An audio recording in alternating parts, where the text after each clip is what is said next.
келгенде 5000 рубль жөнөтпөдүм беле мага чучук салып жибергилечи депчи. Чучук өзү басып берсе деле жетип калмакпы? Сен 2 жума мурун эле жапжаң аккумулятор таап алдым деп мактанып атпадың белең? Гарантиясы менен деп. Көрсө сен ушу балам алган акча алдың белең. Балдычай Света.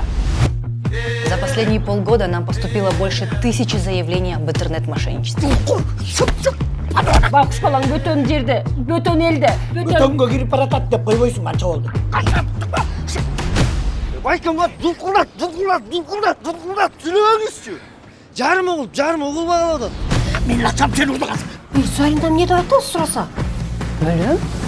Ооба. Айылдан окууга тапшырганы келиптир. Биздикинде тура турсун. Бул менин классташым болот, таанышып ал.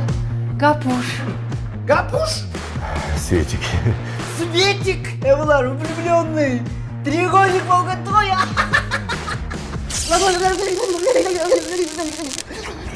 Кайка тапшырган атасың? Бухчетку. Ошондо эмне болуп чыгасың аяктан? Бухарик. Албетчан, музда келди. Мончоктой болгондо көздөрүңдү сразу эле тааныбадым ба? Ошондо сиз Гапушты тандаганда килейген бир полковниктин аялы болмок экенсиз да? Тиякта чытырата курулган стейк турса сиз муздак бир пирожкини уруп отуруп турсуз да? Ата энеңиз менен кызматташып, мошенниктер менен жумушун уланта берсин.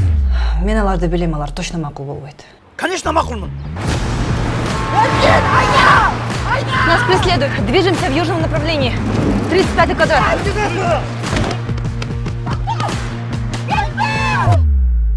Фамилияңа отчество. Курманбеков Эркин 1970-жылы Кедей дыйкан үй бинасында тургам. Мен аларга инкассатор болуп жумушка кирейин. Алар мага счетума акча отуруп, мен банктан чечем, анан бербей коем. Ошондо бияк кухнябы? Же спальня? Же залбы же? Эртең менен кухня, түштө зал, кечинде спальня. Иши кылып трёшкада.